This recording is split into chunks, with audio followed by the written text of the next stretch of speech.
I'm sorry. But I don't want to be an emperor. That's not my business. In this world, there's room for everyone, and the good earth is rich and can provide for everyone. The way of life can be free and beautiful, but we have lost the way.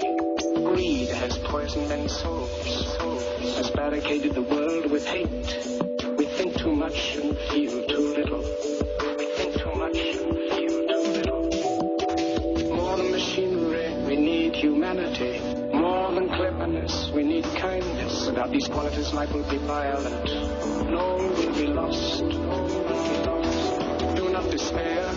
The hate of men will pass, and dictators die. Dictators die. And the power they took from the people will return to the people. Will return to the people. Let us all unite. Let us fight for a new world to do away with greed.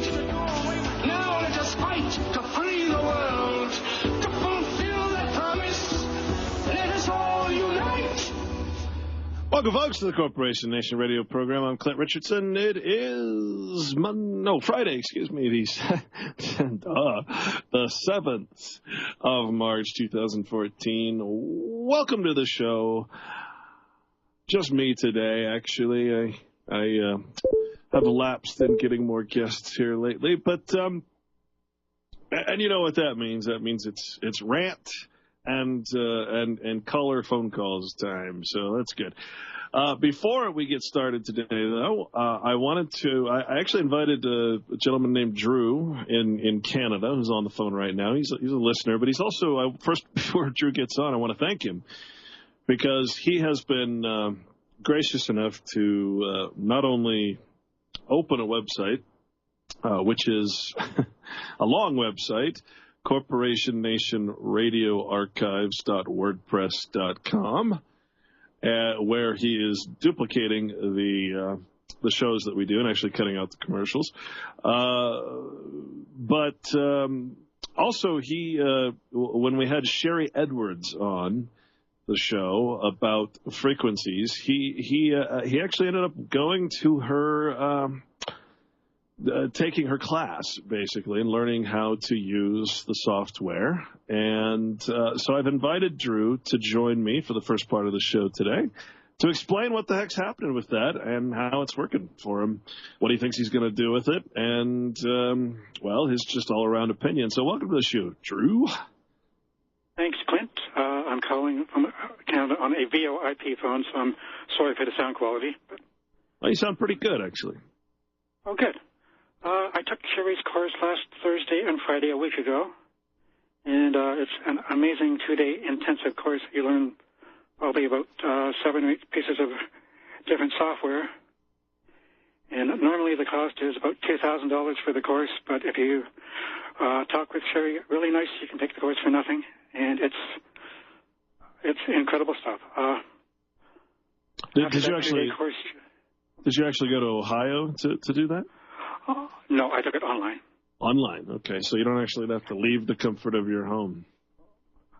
Now, that day, there were probably about 45 people online taking the course. Really? From all over North America. Wow. And that 2-day course gives you the ability to analyze people's voices and tell them if they're missing nutrients, if they're short of vitamins or amino acids. The next step is a 5-day course, which costs a considerable amount more, but that allows you to heal people with sound.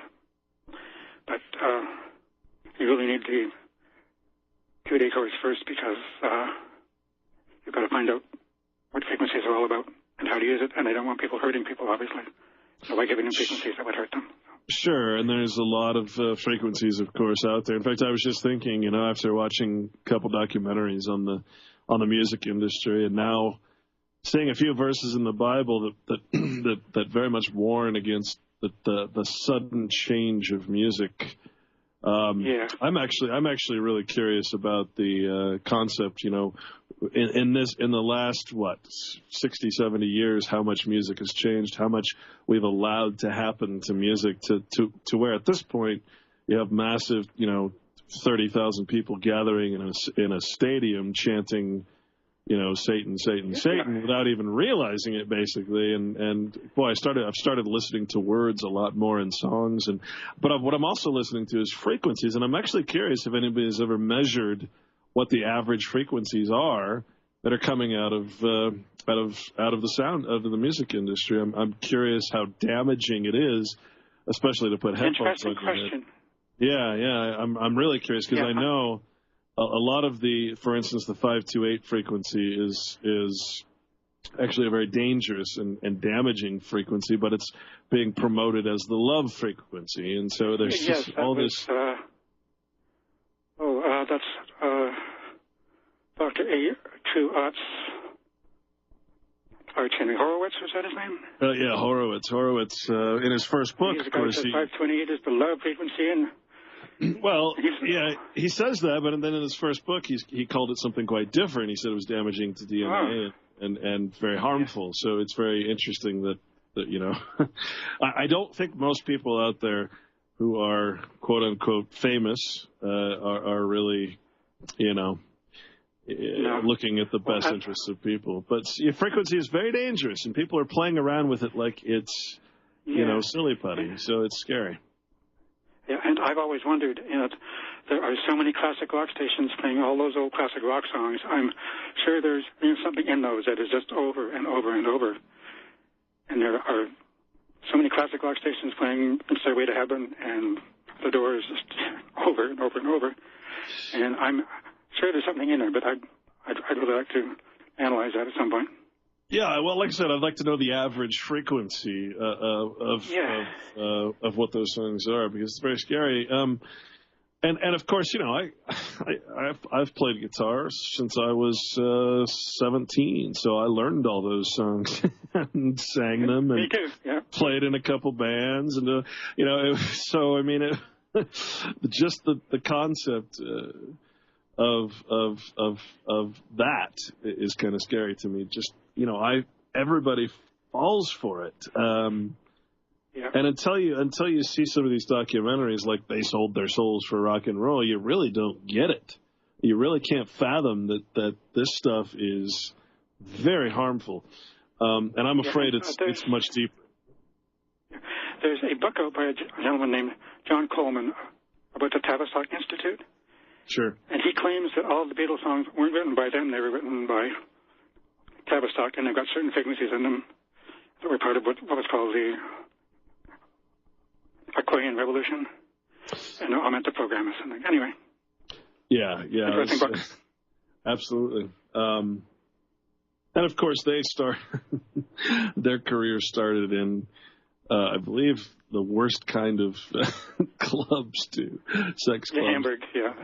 Yeah. So anyway, just interesting stuff. But tell us more about. We're going to come to a break here. I'll hold you over the next thing. But I'm curious how you're actually going to implement this thing. Now, I know you won't mention any names, not to get personal, but I know you said you measured one radio host's, not on this station, but one radio host's voice, and it came out to say what?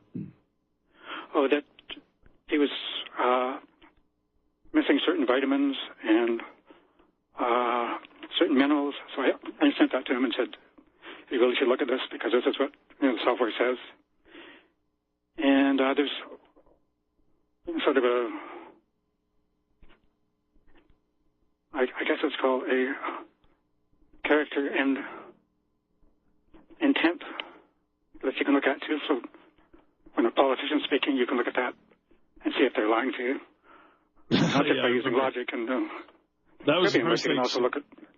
That was the first thing she did. Was she had me on her show as interviewing, and she showed me my, I guess, intent, if that's what you call it, compared to Obama's. And she showed how many times Obama would change. Well, when you lie, or when you're reading a speech and you don't really mean what you say, you're all over the scale. So it was pretty amazing to see, actually. Oh, fun stuff. But folks, we'll be back. We'll talk a little bit more about Sherry Edwards' program, someone who actually took it. Stay tuned. Junction.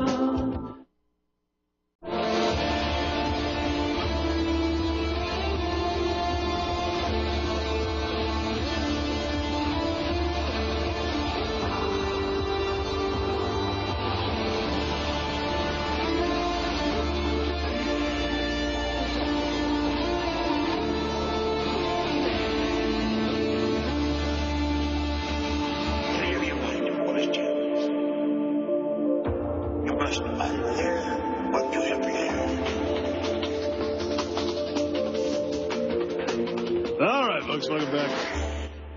In case you're wondering what we're talking about today, we're talking about Sherry Edwards. We interviewed her a few weeks ago, and her website is soundhealthoptions.com, or you can type Sherry, Sharry, Edwards.com, and it'll lead you to the same place. And we're talking about bioacoustic heat. Ooh, I almost said the word. I almost said the bad word. Yes, healing. Oh gosh. No, that's illegal. I'm sorry. We cannot heal or cure anything without a license. For God's sake. And you can't wear a white coat either. Yeah, no white coats, nothing like that. But what you have learned is that the vocal transmissions that we all give out are a pathway that can be measured through Sherry's software that can tell you what you're missing in your body as far as mineral content and all of that. Tell us more. Okay, just to give you an example, I did a sample from an internet reading of a friend of mine who was about 4 years old, and so I did the analysis and sent it to her, and I said, "You've got back and neck problems." She went back and said, "No, I've never had problems like that." And then about 4 or 5 hours later, she called me and said, "I looked back into my medical records, and 4 years ago, when I did that recording, I did have back and neck problems." Wow. And in our course one day, Sherry did an on-the-fly recording of someone's voice. She said, "The problem that keeps on coming up here is your big toe," because the guy was complaining about his neck and other problems. He said, "Oh, well, I dropped something on my big toe and it turned black. I didn't even mention that." And just, things like that keep popping up. So it's very accurate, is what you're saying. It finds things that you wouldn't really even consider, probably. Yeah. Anyway, it's an amazing window into what's going on. And, you wouldn't think that your voice was, giving out that much information, but Sherry's been recording data since 1987, I think, and she's got an amazing data bank there. Yeah, and I'd like to remind people that you can go to that website again, it's soundhealthoptions.com, and you can download the actual software yourself. And all she asks, because it's free, is to send her the results when you use it, because they're trying to compile a database, basically, and they don't have permission from government to do so they have to do it on their own, and they have to offer it for free, just because most people wouldn't spend the money to do it, and they have to have results. So it's a neat thing that they're doing. And Sherry's trying to pass it on to as many people as she possibly can, and train as many people, because she's not going to be here forever. So. Yeah, exactly. Well, so overall, I guess you'd give it a thumbs up then and recommend it? Yeah, I learned an amazing amount of stuff in 2 days, and it's quite a collection of software. And it's basically pattern matching, and once your mind starts working on that, you can think of all kinds of neat projects to work on. So are you going to use it to actually try to help other people? I mean, can you use it as a business? Yes. Yeah. One small project that I'm working on by myself is I took samples of 13 people who went through mind control programming and spoke at government hearings. Uh-huh. And all 13 of them have very similar patterns that are totally different than normal people. So I'm hoping at some point in the future they can tell whether it's false memory syndrome or if they really were programmed. Oh, that's interesting. see if they're actually all lying or if they're all telling the truth, or they're all speaking from a place that they don't even know or recognize. Yeah. So it could have a lot of different applications that we've never even thought of before. Yeah, like I said, once you get, creative people thinking about what can I do with this, Yeah, absolutely. You never know what's going to happen, but it's an amazing 2 days and well worth it. All right, Drew, I thank you for calling in, my friend, and again, I appreciate what you're doing for the show and keeping the archives. I appreciate what you're doing for us, Clint. All right, my friend, take care. Okay, you too. Bye-bye. I got another caller, actually. I wasn't expecting calls, but we'll go with Mike in Kentucky. Welcome to the show, Mike. Well, I guess some of that sounds awfully fantastic, but people can go look and see for themselves what they think of whether or not projects like MK Ultra had unachievable goals. There was a couple of shows in Britain, I think, and then I think a Discovery Channel did a show that ended up seemingly meant to discredit the topic, I think, where they used actors. But the one in Britain, they actually programmed a guy after an exhaustive screening process. They found a candidate that they could program to actually shoot somebody in a theater over there. I can't remember the actor's name that they shot, and he had a fake blood thing in his chest or whatever. Are you referring to Darren Brown by chance? I don't know. I don't remember. I'm not real into British media anymore. I mean, well, this is Darren Brown. He does neurolinguistic programming, and it's actually fantastic. But if you wanted to look up Darren Brown on the internet, it's amazing. Like, he'll speak through a speaker in a mall, and all the people walking around, he'll do these several announcements, and he'll be pre-programming people with the words, with spelling, and all of a sudden he'll say the magic word now. And everybody stops and raises their hand in the mall, and they have no idea why they're doing it. He can take a whole crowd and basically brainwash them. So, Darren Brown, fantastic stuff. And that's. I think I remember one of his things was to hypnotize a guy into shooting somebody. He used a video game in one case where he got, and the guy went from playing the video game to actually acting it out in a hidden building nearby, and then he erased the memory of what he had done, and it pretty much woke him up where he'd actually shot or thought he'd shot several people, and then he put him back under hypnosis and brought him back to the bar, I think. But then this one, the one where he shot the actor in front of a whole stadium full of people or a whole theater full of people, was passed around on the internet for quite a while last year. But I talked to an epidemiologist about this a couple of years back, and he was foo-fooing the whole MK Ultra thing and the men that stare at goats and stuff as having unachievable goals, and saying they were never able to achieve what they set out to do. But, of course, that sounds like damage control spin to make you think that they didn't, because then people would start to actually question Sirhan, whether or not whoever assassinated for political reasons might have been a programmed assassin, or Ralph Hinckley. Well, I used to question all this stuff until my cousin lives in Las Vegas, and her husband actually is a professional hypnotist. Well, he's a magician, but he uses NLP to do it. So in other words, if you're at a party, he'll go around and he'll put suggestions or show you things that'll put a number in your head, and then later on he can guess that number that you think of. You think that you're thinking of it by yourself, but you're not. He can do just about anything to manipulate you, and I consider myself a Gumby. I'm like, you cannot do anything to me. I'm watching you, and he gets me every time. So everybody out there, no matter how smart you think you are, you can get fooled by NLP. Trust me. So it's important to learn about it. We'll be back. Well. Stay tuned.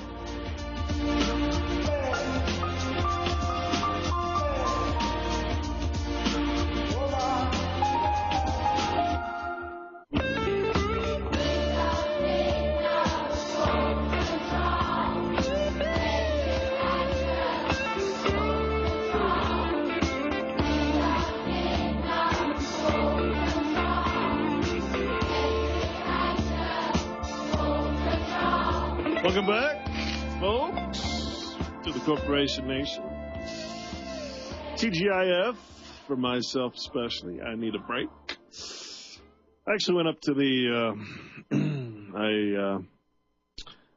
well, never mind. I'll skip that for now. But I want to give a little dedication out. You know, my friend John Euster, one of the original members of our little, well, when we tried to start a We Are Change group here in Utah, and we tried to make it basically a universal group for all activists, not geared towards any one topic. And he was one of the first guys to join before the group got basically corrupted and taken over. He died of cancer last week. We're having the funeral tomorrow, and I just wanted to give a shout out and say, you know, give my love and respect to my friend John. And you know, we've talked about the reasons why people are getting cancer, and so you can especially understand my frustration and sadness at that. So, you know, everybody keep your if you pray, then pray for my friend John. I'd appreciate it. Anyway, we still have, I think, we still have Mike in Kentucky on the line. Well, one way to look at it is his troubles in this life are done and over with, so he's got whatever peace or afterlife there is. Well, so I mean, true. His troubles are done. What I'd called in about originally, though, was you were talking about, you know, music. I'm fairly sure there's been a couple of studies where they showed that a lot of the death metal and heavy metal music, in comparison to something like classical, when you play that around dairy cows, their milk production drops pretty good. There's a big difference between the death metal junk and something a little more peaceful when it comes to milk production when in a controlled situation. But are you familiar with Mutt Lange? Do you know who he is, a producer? I think so, yeah. I could be mistaken, but I think he was involved with Led Zeppelin back in the 70s.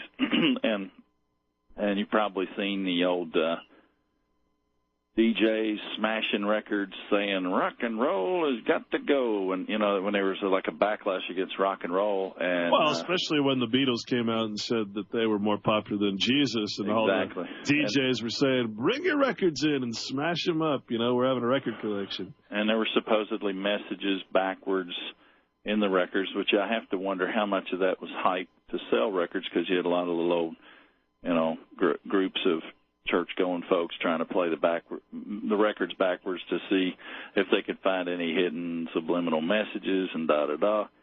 And I think, you know, sometimes it might have been done as a publicity stunt. I'll tell you what, you know, this documentary I just watched, it had Obama's speech in it. Actually, it was an advertisement where I think it was all stars and rock stars, you know, Bono and all those freaks. And every few seconds they would say, yes, we can, right? That was the motto. And when you play that backwards over and over, it says, what does it say? Thank you, Satan, I think is what it sounds like backwards. So whether that's realistic or not, I don't know. But when you listen to it, it's pretty convincing. I think you're old enough to have fooled with record players and records, I'm sure. Sure. Yeah. Well, by 1999, records were all but gone. I mean, there were still record presses pressing out, you know, custom runs of recordings and stuff. But the general consumer market, you couldn't go buy a popular record like Shania Twain. Shania Twain got hooked up with Mutt Lange, and like I said, he's got a long history in music producing. And I have to wonder how much he insisted on her having certain voice coaches.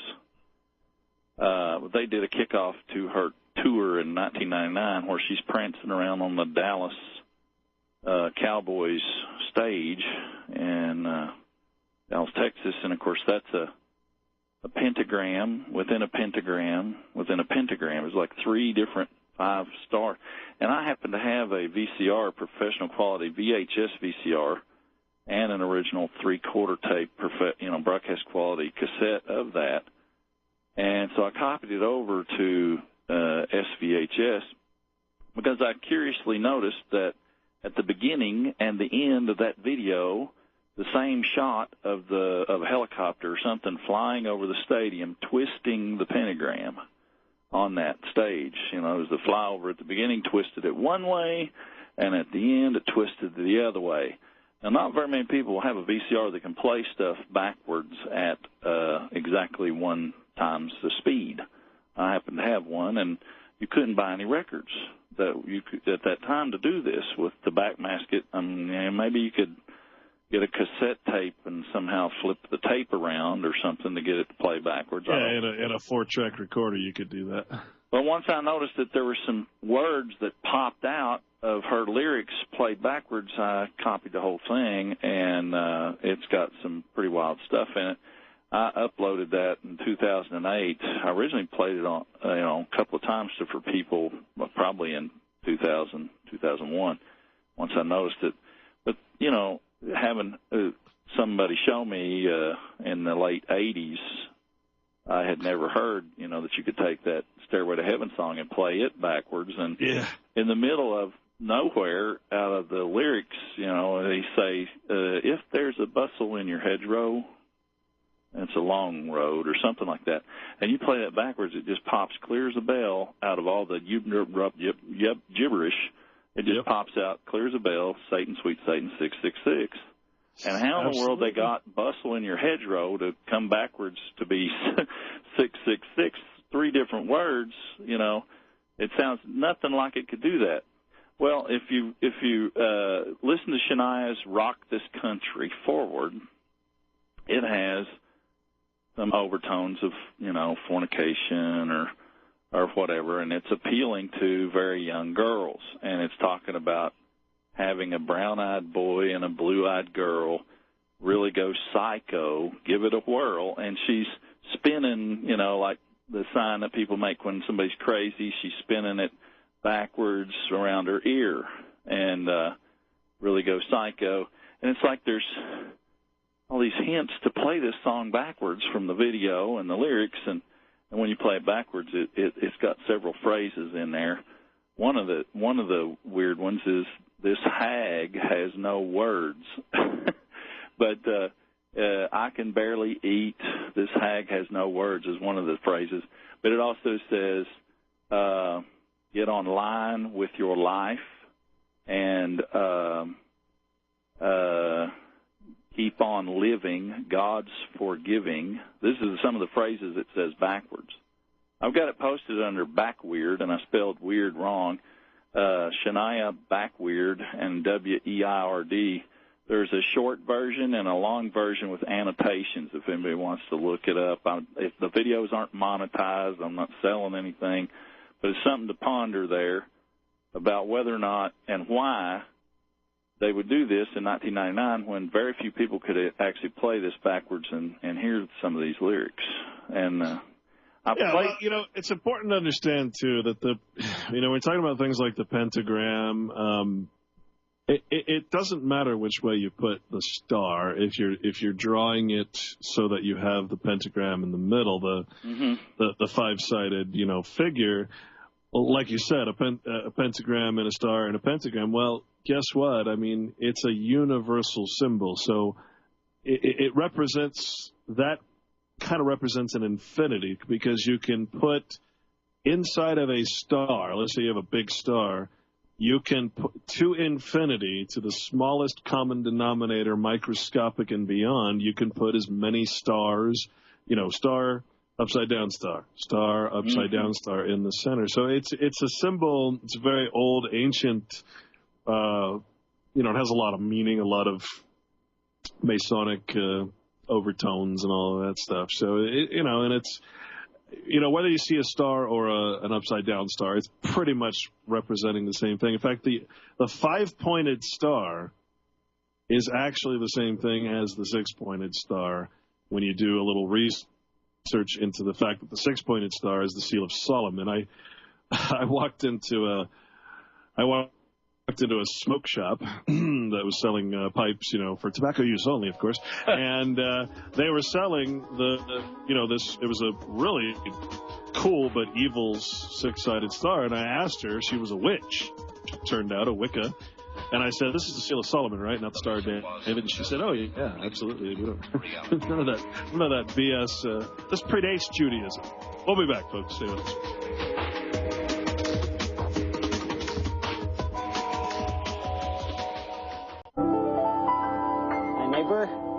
Welcome again to this neighborhood. I'd like to show you something. You know what this is? Or maybe if I press this button. Imagine every person that you see is somewhat different from every other person in the world. Some can do some things, some can do others. Did you ever think of the many things you learned to do? Many things you learned. Did you ever grow anything in the garden of your mind? Well, welcome back, folks. Ideas in the garden of your mind. Oh, we're talking about a little sacred geometry and that sort of thing. We're also referring to, of course, the well, I mean, let's a little comment here. It says Aleister Crowley was the one that originally talked about playing songs backwards or sounds backwards, which would be called a music spell. The spelling of the words in music played backwards. And, while I was in Hollywood, and I lived right next to, I was a few blocks away from Capitol Records for a time, and I would hear, I always heard rumors, and I talked to some pretty up there people who were pretty free about the information, because they, I think for the most part, those folks in Hollywood and in the industry don't believe that anyone's ever really going to catch on to what they're doing.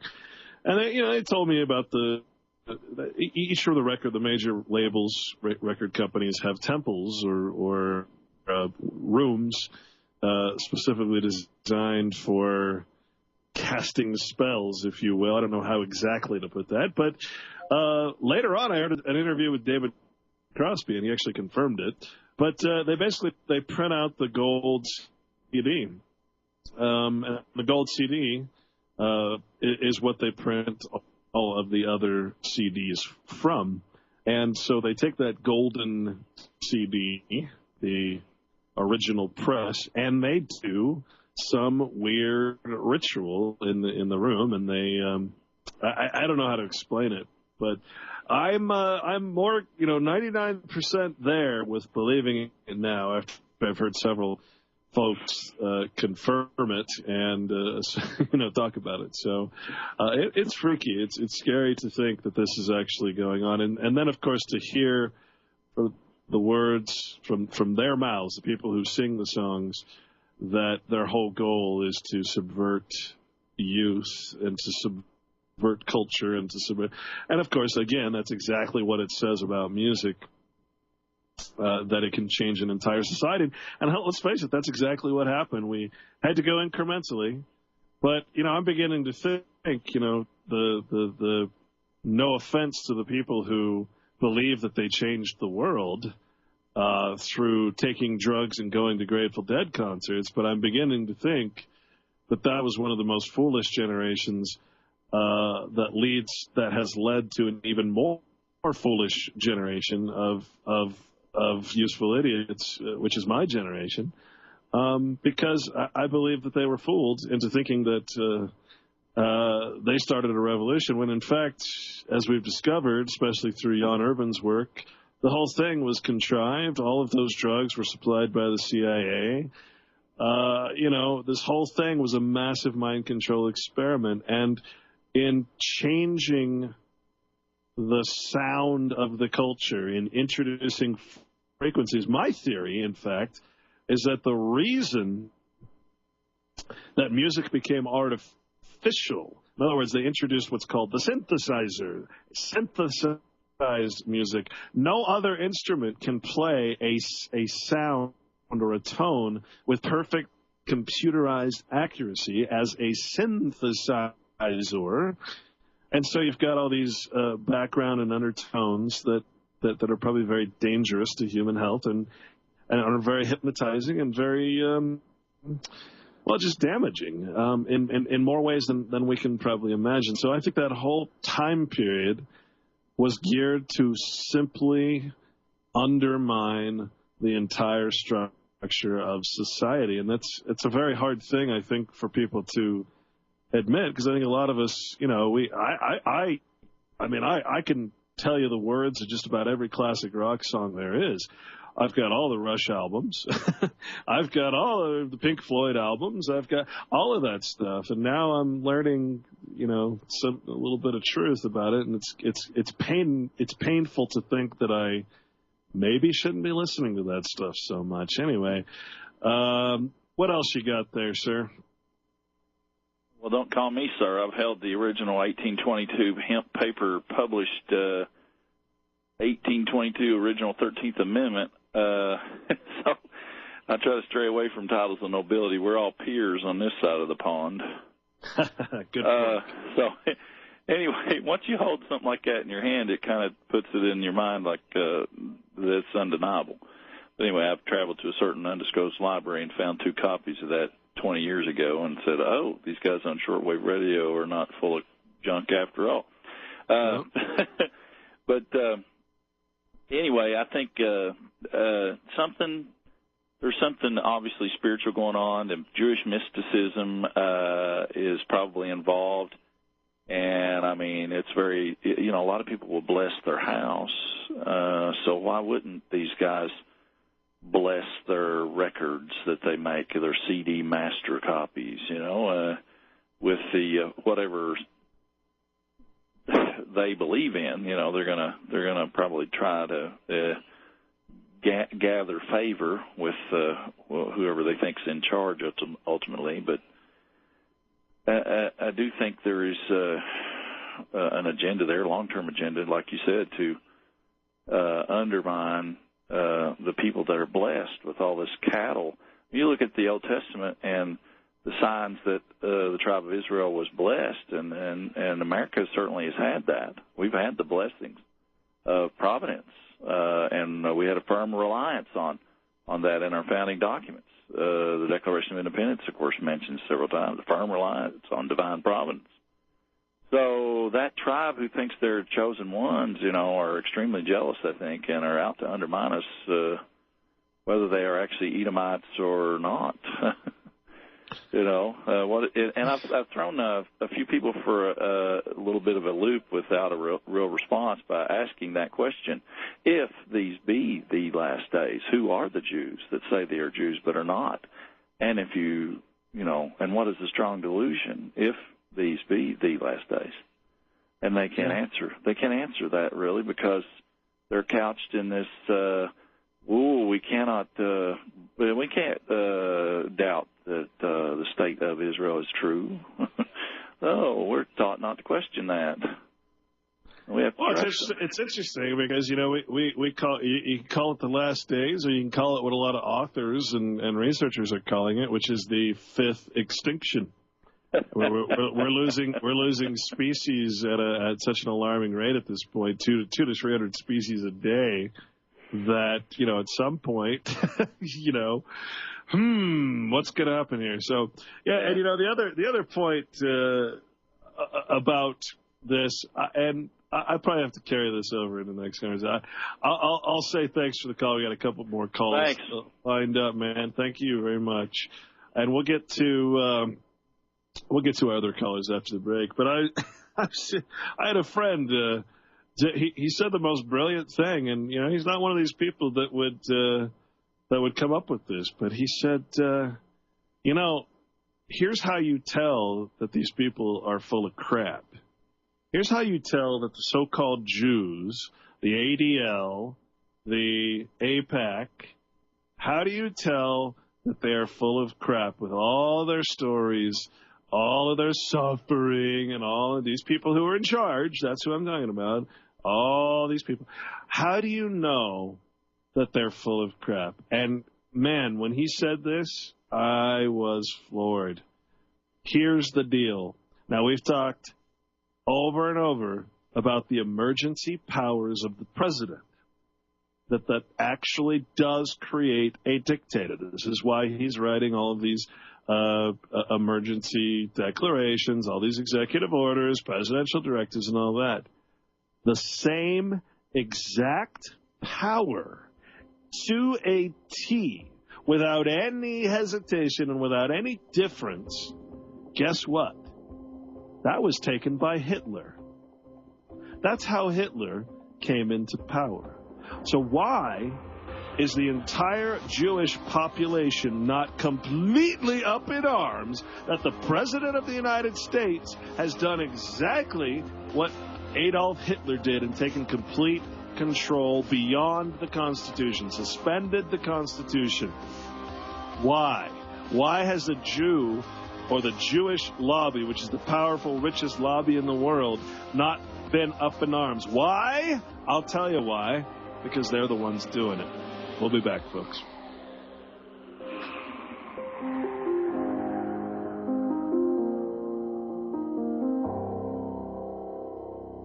Soldiers, don't give yourselves to brutes. Men who despise you, enslave you, tell you what to do, what to think, and what to feel.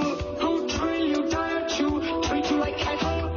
Don't give yourselves to these unnatural men, machine men with machine minds and machine hearts. You are not machines, you are men. You, the people, have the power to make this life free and beautiful. Let us use that power to make this life a wonderful adventure. Let us all unite. Let us fight for a new world to do away with greed. A world where science and progress will lead to all men's happiness. Do not despair. The hate of men will pass, and dictators die. And the power they took from the people will return to the people. Let us all unite. Welcome back, folks, to the Corporation Nation.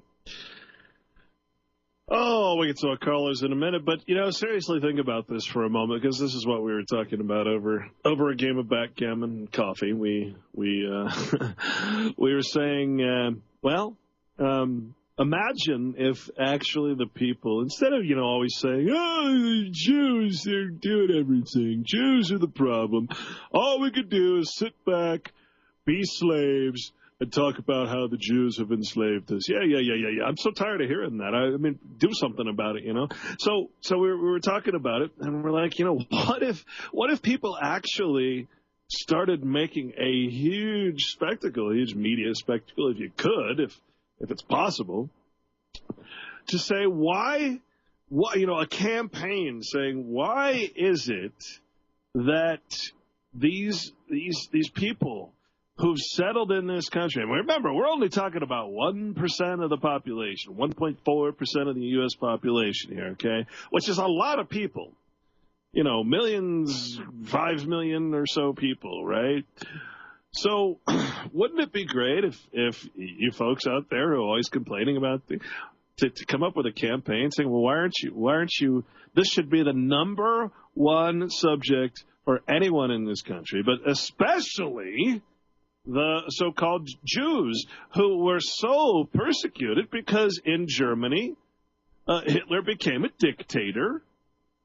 Because of the Constitution, because every Constitution has it built in, that was because of Article 48. I'm sure that any Jew would know what Article 48 actually is. Let me read it to you. Quote, if the public safety and order in the German Reich are seriously disturbed or in danger, the President of the Reich may suspend in whole or in part the fundamental rights established, including inviolability of person, of domicile, freedom of opinion and expression, freedom of assembly and association, secrecy in communication, and inviolability of property. Oh, well, guess what, folks? That's exactly what's happened in America. Well, I shouldn't say in America. It's exactly what's happened in the United States because we all seem to think that we live in the United States. Why are these people not completely up in arms at the same thing that was happening in Germany, where they supposedly got put in camps, even though the transfer agreement says they were to be transferred over to people, Palestine, and create an illegal state of Israel? The worst enemy of the Jewish people, really, is Israel. Even though the transfer agreement was to round them up, put them in work camps where they were dressed to the T and watched plays with their children in them, where they had nurseries, where they had the finest of kitchens, where they had spas, and where they had little tiny ovens for the delousing of their clothing. And where many died due to typhoid fever, the fact that America and England blew up the train routes so that no supplies could get to those camps. All right, put that aside for a moment. If they're going to purport that all of, the 6 million story, which was, they were saying 6 million, decades before. 6 million. That figure was around for decades before before World War II. Anyway, wouldn't it be great to actually say, hey, because they do have the largest lobbying group in the world, and because they have access to every channel of TV, and of course, every CEO of every television channel is Jewish, quote unquote Jewish, if we can even call them that. Wouldn't it be great to force them to come out and say, oh, my gosh, Obama has declared Article 48 in the United States. Actually, it was Roosevelt. And it's been continued with every president, including Obama, because the president, again, it's not the man that's the problem. It's the office. That's all. It's the office. It doesn't matter who the man is. It's the office.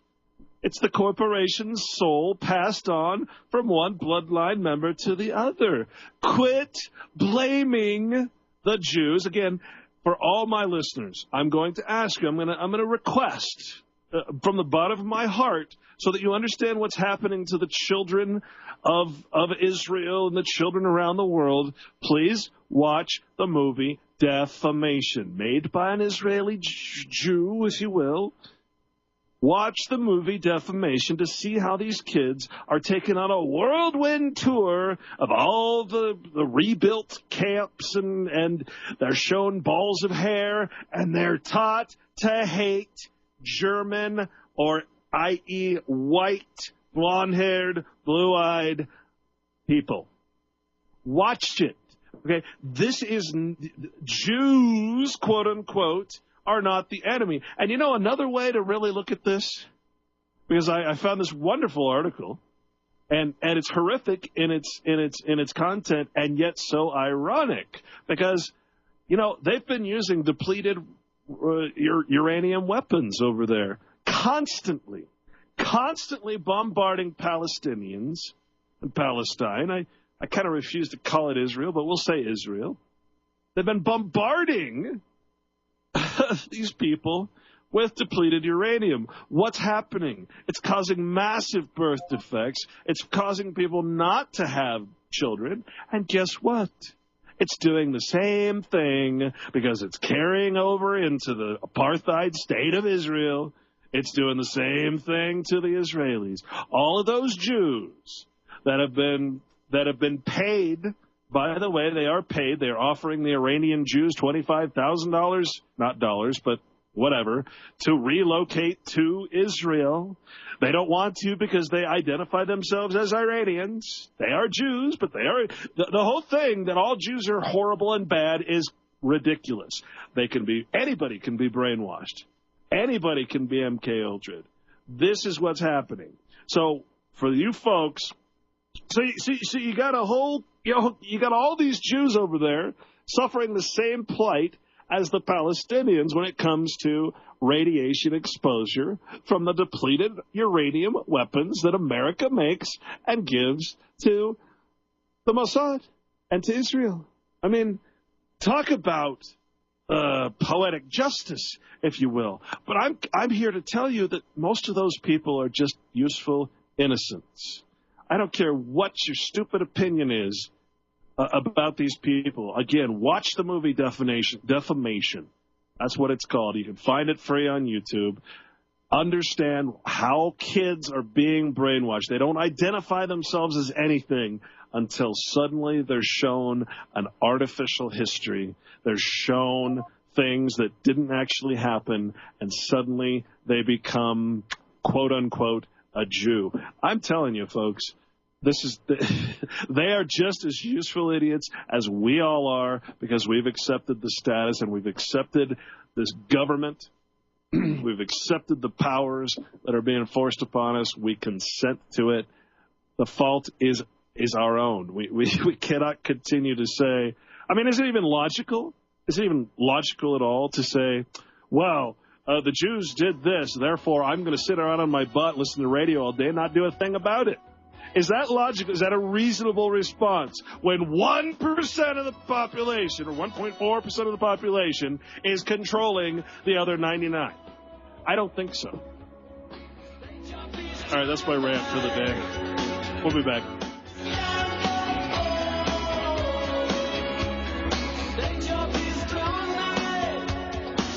It is like a finger pointing away to the moon.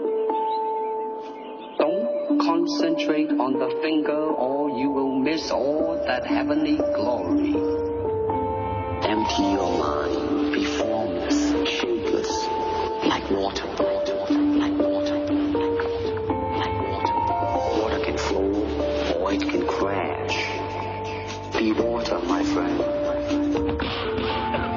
Running water never goes stale, so you gotta just keep on flowing, keep on flowing, you gotta just keep on. All right, folks, welcome back. So you've heard my tirade for the day. Always got to have at least one, right? Here in the Corporation Nation, let's take a call. Sorry to keep you holding there, Chris in Las Vegas. Always a joy to hear from Chris. What's up? Most let me send condolences, peace, and love to your friend's family and his friends to help them recover from their loss of their friend passing on to a far better place. Well, I appreciate it. Your initial conversations regarding the sounds of our voices, revealing the inner secrets of our individual personhoods or spirits, if you will, were very provocative. It's very curious that the Russians and the Germans had a concept called superlearning that they developed using special forms of Baroque-type music to open up both channels of the brain to enable faster learning of complex subjects and extensive topics like languages in a very short amount of time. Well, yeah, and it starts to make perfect sense once you continuously hear different versions of the same thing. That frequency, I mean, let's face it. Gravity is a frequency. How do you create I should say, how did they create anti-gravity long ago? You get a bunch of, from what I've understood or heard, you get a bunch of monks together to chant ohms, and you move things with sound. How do you get rid of gravity? You block the frequency.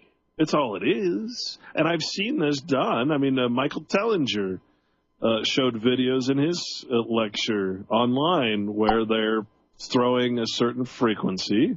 You have to have the right frequency at balls, and they float in the air. They're defying gravity. No, they're defying frequency. Have you ever seen when in sound, when I was doing sound, one of the worst things that would happen is that you'd have two waveforms that would play opposite of each other. You can never have a stereo sound. I don't know if everybody is familiar with the waveforms that basically are the visual sort of representation of sound. But that's what I worked with, and I would get out all the clicks and pops and everything when I was editing.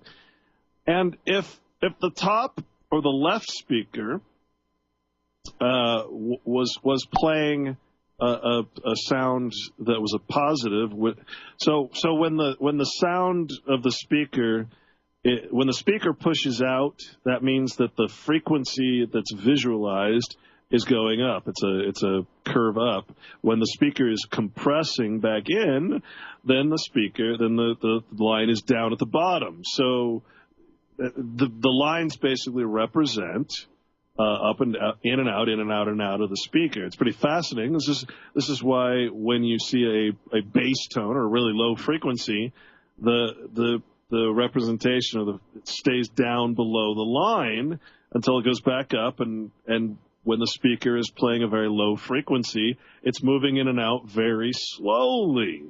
Well, if you have a stereo file where one speaker is playing pushing and the other is compressing, it cancels out the frequency and you actually can't hear it. You don't know how many times I've had to fix that so that you can actually hear the sound.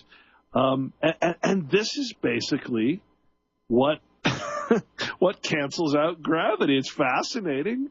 How it works, I don't fully understand it, but like I said, seems like every topic can be brought around to the concept of how frequencies are affecting everything around us, including ourselves. A very complex topic. In fact, I think those were called sound wave form monitors, as I recall. And yeah, I'm getting rusty on my terminology since it's been years.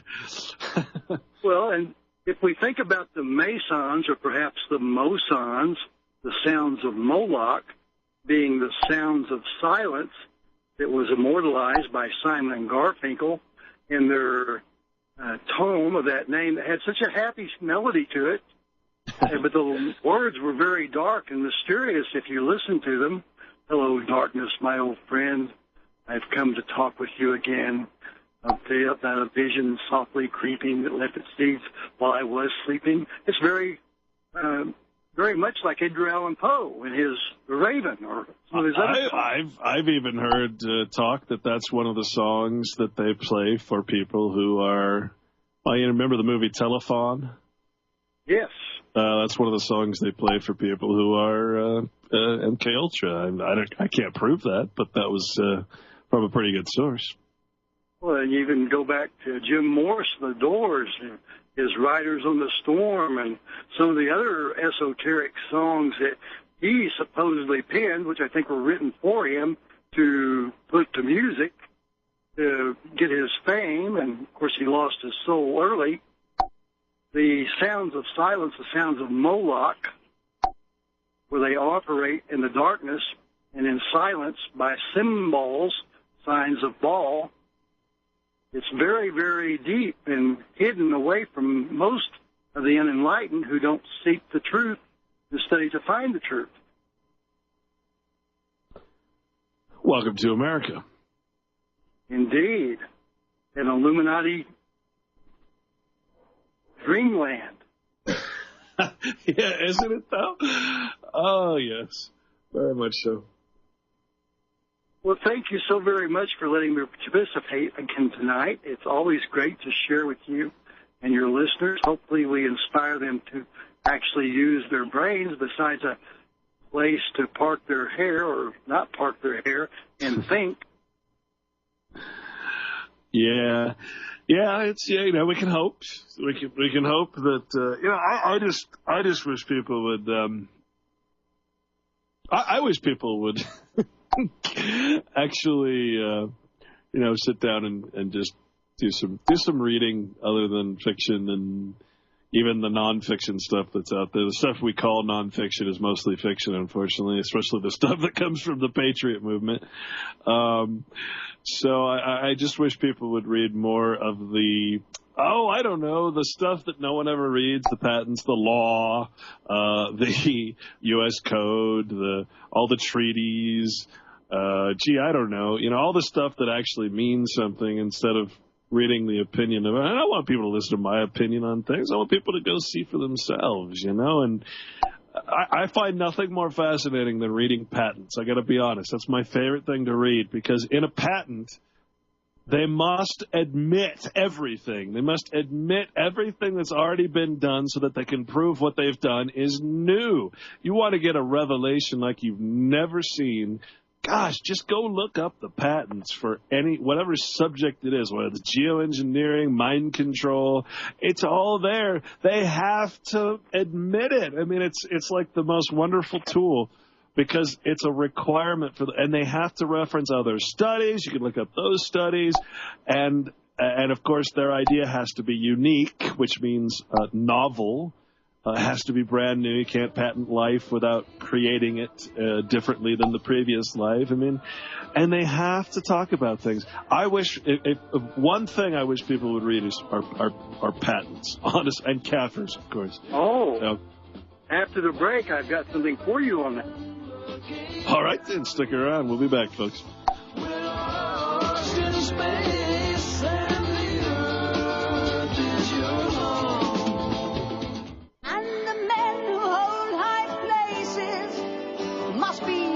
To start to mold a new reality, closer to the heart, closer to the heart.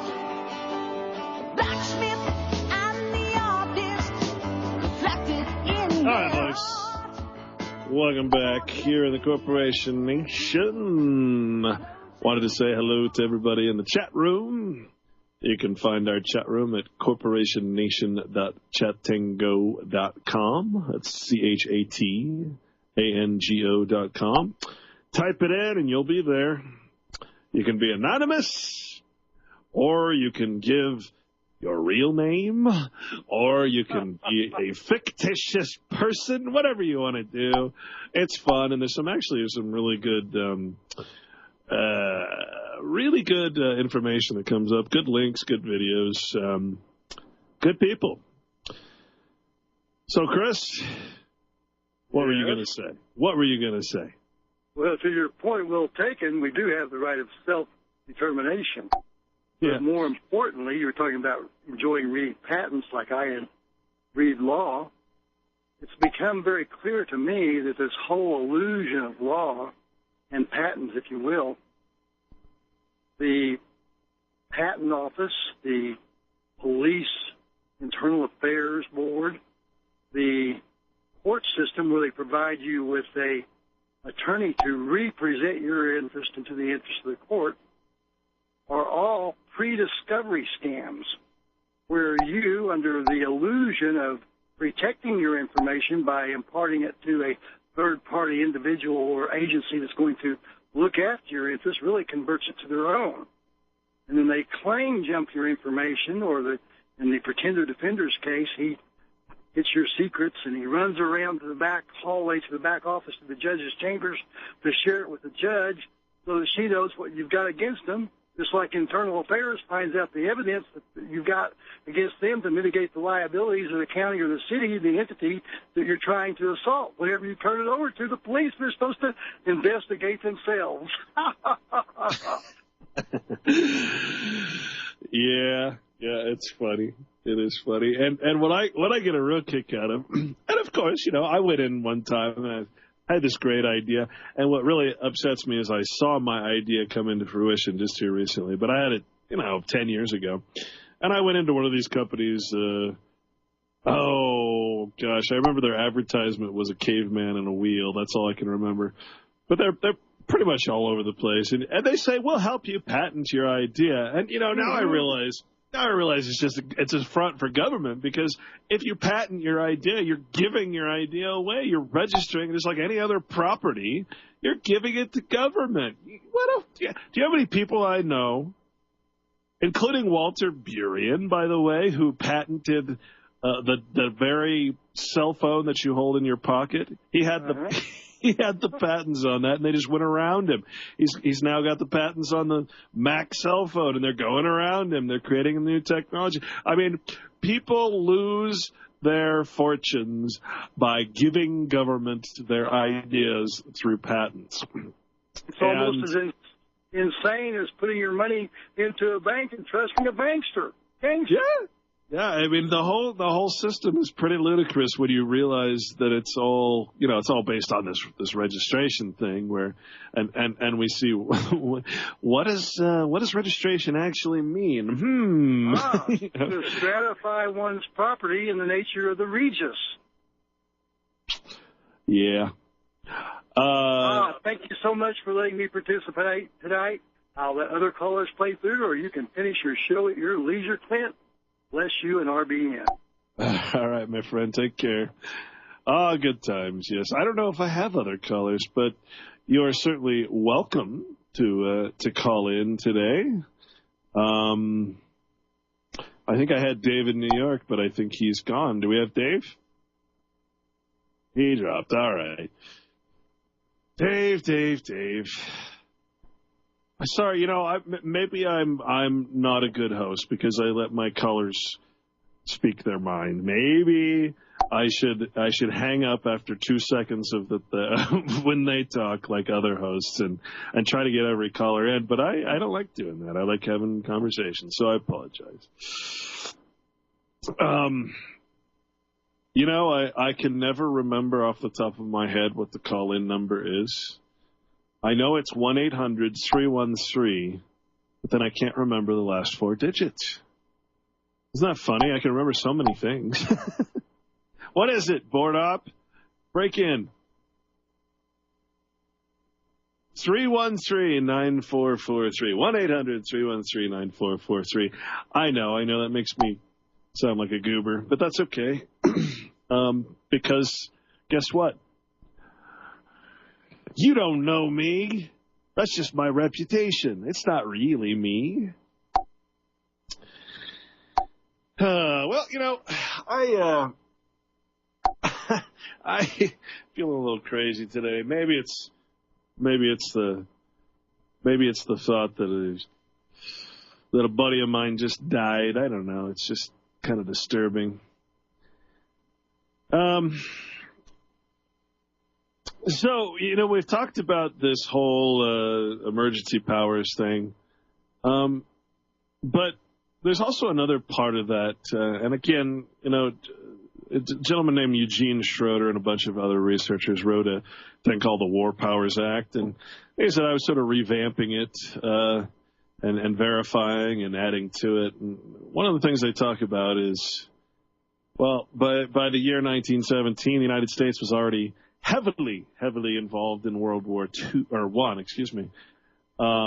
It was recognized, and I'm reading right now, by the way, my own research here. It was recognized that there were out there enemies of the United States. So when we're talking about enemies, we're not talking about enemies of America. We're talking about enemies of that corporation, that 39-mile district called the United States, the corporation, the president, if you will, of that corporation. So there were enemies of the United States, or, if you will, allies of enemies outside of the United States that lived within the United States. And they were, of course, within the continental borders of America, which, of course, the United States claims to be its own. Wants us all to think that we live in the District of Columbia instead of America. So, we're at war. So, yeah. Congress passed the Act of October 6, 1917, which identified, again, Act of October 6, 1917, and that identified who could be declared enemies of the United States, of the government, of the so-called government. And in this act, Congress gave the government total authority. When we say Congress gave the government, what we really mean is that Congress gave its created government and the president total authority over those enemies to do with, what they see fit with. Right now, what Obama talked about, rendition and torture and all those types of things. But originally, it applied to other than citizens of the United States. So in other words, the act could not do anything to citizens of the United States. So what, as far as an enemy, what an enemy was. So what happened in Section 5B of the Act of October 6, 1917, they changed it. Here's how they changed it. And remember, this is Congress doing this. Congress is always to blame. Don't ever blame anybody else, even the president, because president can only act as dictator as long as Congress allows it. Here's what they changed that law to read. All right? That the president may investigate, regulate, or prohibit under such rules and regulations as he may prescribe by means of licenses or otherwise any transactions in foreign exchange, export of earmarkings of gold and silver coin or bullion or currencies, transfers of credit in any form other than credits relating solely to transactions to be executed wholly within the United States. Excuse me. But here's the worst part. So what does it say? Act of October 6. They amended it in March 9th of 1933 to read this. Section 5B. During time of war or during any period. Now, I want you to understand this is the current law of the United States. This is what affects you as a quote-unquote citizen. Got it? Let me quote. March 9th, 1933, amending the Act of October 6, 1917. This is current law. During time of war or during any other period of national emergency. How many times have we talked about that? And why aren't the Jews up in arms? During time of war or during any other period of national emergency, which emergency is basically, according to Congress, same thing as war. Oh. Well, you're going to have to find out that you're an enemy of the state after the break. We'll be back, folks. You think you need guns to stop tyranny? Then what you waiting for? We've already stripped you of your liberty, privacy, civil rights, and dignity. You want some more?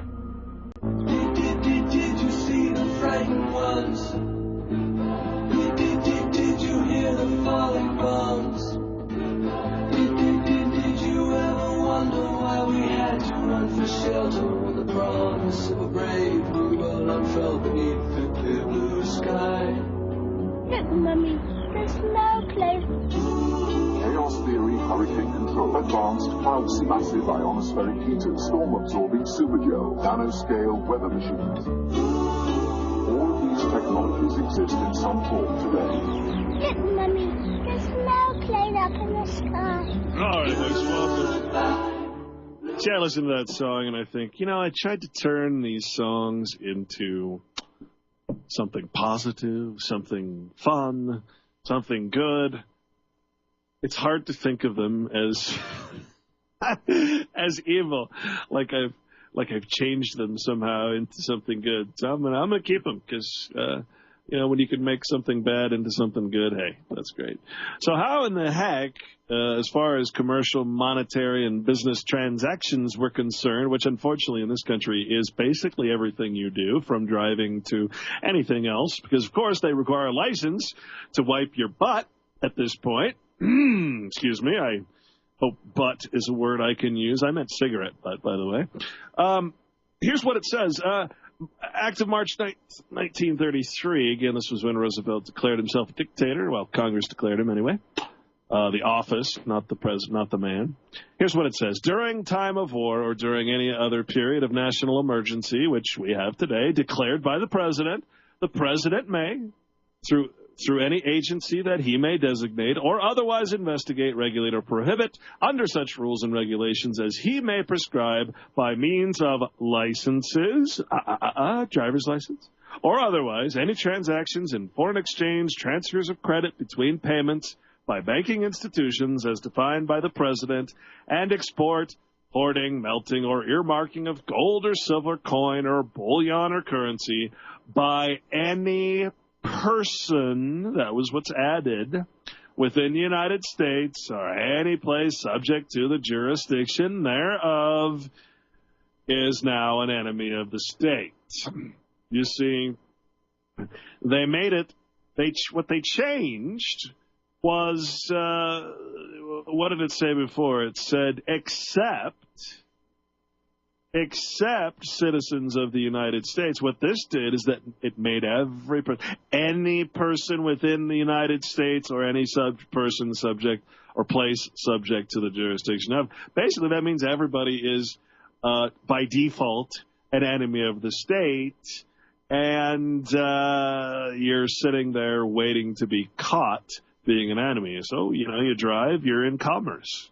What is commerce? Well, that's what it's talking about. You see, they make everything into a commercial activity, and therefore everything can fall under this act. Boy, let's go back to the phones.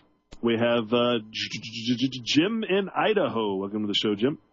Hey, I don't want to digress from your current topic, but getting back on backmasking and backtracking of songs. Absolutely. Go ahead. One of my favorites when it came out was in the 60s, 67, Are You Experience? Jimi Hendrix. And I sat there when I first heard Through Stone from the Sun to listen. It's got like the slowed down, got intrigued, sped it up to 78, and by going with the balance left to right, you can hear him saying, I am now in orbit around the third part known as the sun. And then you go to the other side, and the voice says, may this be Earth. You go back, and then you hear Hendrix say, I think I'll take the ship and go take a look.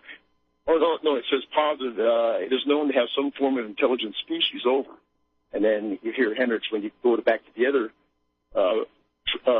speaker, it says, I think I'll take the ship and go take a look. And then on the title track, Are You Experienced? If you listen to it, it's actually a thing of beauty. The solo, the guitar solo, is completely backwards. So back in the day when you had the old phonograph where you could sit there and you could put it kind of neutral, where you could have the needle active, I took a pencil and eraser and I spun it backwards, matching as close as I could to 78. And it's really beautiful to hear how he had it in his head to play it when you hear it forward, that as it comes out sounding backwards, it's mind-blowing. Yeah, absolutely. With me? Yeah, certainly. We've said before that this is all a family affair, and so I just, real quick, I remember this was so I pulled it up, and Geni.com, GENI.com, does a little thing called Look Who's Related. And, I've told you before that these people they didn't just become musicians because they were talented. I've heard people play Jimi Hendrix better than Jimi Hendrix. Not that they could do it with their right hand on a left-handed guitar, or a left hand on a right-handed guitar. But what's funny is, Jimi Hendrix is Queen Elizabeth II's 13th cousin. Bill Gates' 8th cousin once removed. Robert E. Lee, General Robert E. Lee, is the 11th cousin of Jimi Hendrix. And Barack Obama, the 44th president of the United States, is Jimi Hendrix's 13th cousin, 4 times removed. Amazing, isn't it? What's that? It's amazing, isn't it? It is. It truly is. And this is why I say we really need to focus and remember that there's something much deeper going on when it comes to quote-unquote celebrity. Because, it's in England, you can have royalty that is celebrity. They don't do anything, but they're celebrities. Here, you have to have some kind of, thing, an actor, a musician, to be royalty, but they call it celebrity. Right. Yeah, the backmasking stuff is... It's hard to imagine how that applies to people. Can people actually somehow comprehend it? I know when I read on exorcisms, a lot of times the person that's possessed, when they played recordings of what they've said, it's perfectly backwards, coming out of their mouth as they're uttering it. So I don't know if it's got to do with a mere pyrrhicism of the devil being the anti of Jesus. You know what I mean? It's like a mere pyrrhicism of being everything's like it's backwards, but it's like looking in the mirror. It appears to be a reality, but it's actually it's back. It's reversed. Yeah, it's frightening, man. It's this whole thing. The more I learn, the more besides repulsion, the more frightening it is that I've spent so many years just indoctrinated by it. We all have. We all have. You're talking about being related. I don't know if you even know of a band called Queensryche. I'm a drummer myself, and I'm related to the drummer of Queensryche. He's my second cousin on my dad's side, Scott Rockenfield. Oh, yeah? I believe I had a couple of their albums. Yeah, he's my second cousin. His mom's my first cousin, and his grandmother's my aunt, my dad's sister. Wow. You ever talk to him about it, or? No, I found out about it when his grandmother, my aunt, died. My dad went to his funeral. My dad came back with all the particulars and the obituary and all that. My mom goes, "Oh, your cousin's in a band called Queensryche." And I said, "Queensryche," and I go, "Spell that." I know the Queen's part, and then she said R-Y-C-H-E. I said, "That ain't Richie, Mom, that's Reich." So that's how I found out. About 96, I found that out. Well, it's funny because there's I won't name names again, but certain people I know that have a negative blood type have been contacted because of their family trees. If you go and get your genealogy done, I think that's why they're setting up all these databases so they can find people, and they've tried to convert people that I know over into basically the dark side. They're offering people positions of somewhat power, if you will, because of their blood relation, which again, Rh negative blood, the rare type. They're looking for the creme de la creme, then, right? Well, I think winning out the wheat from the chaff. Yeah, it's hard to explain, but. Especially in the minute that we have left. Thanks for the call, my friend. Let's real quick take Larry in Washington. Larry, sorry you only have a minute, my friend. That's all right. What was the name of that Sherry, the last name of that Sherry, that neuro-linguistic? Oh, yeah, that was Sherry Edwards, S-H-A-R-R-Y. And her, you can type that in, or you can go to soundhealthoptions.com.